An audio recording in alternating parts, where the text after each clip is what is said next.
Она всегда рядом, но в то же время так далеко. В ее глазах совсем другой мир. Без боли, без страданий, без любви.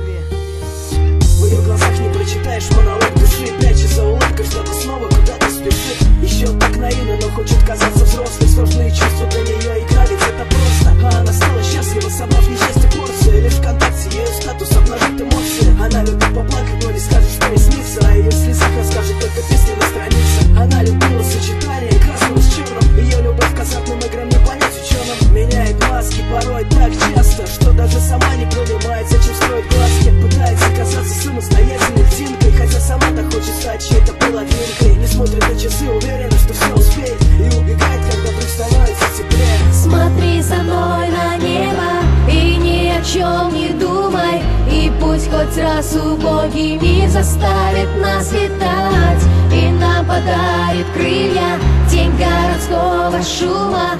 Открой мне свои мысли, я не дам тебе упасть. Я видел, как она плачет, она тоже любит, но эти слов вслух не произнесут ее губы. Она привыкла делать вид, что все хорошо, и лишь подруга знает, что дождь еще не прошел. Летает в облаках, играя в ангела или ребенка. Только что грустила, но смеется звонко. В очередной раз от скуки ставит в тупик, и снова непонятен проведенный с ней миг. Стала невольной птицей собственных фантазий. Дай мне героем твоих грез побыть еще хоть разик. Ее ответы — это скобочки, многоточие. Больные строки не раступит, сердце обесточенное. Она любила интернет, чтобы скрывать рост в голосе, а я любил смотреть, как ветер развивал ее волосы. Ее ресница опять летит очередной челнок. Он так же, как она, и вроде не один, но одинок. Смотри со мной на небо и ни о чем не думай. И пусть хоть раз убогий мир заставит нас летать.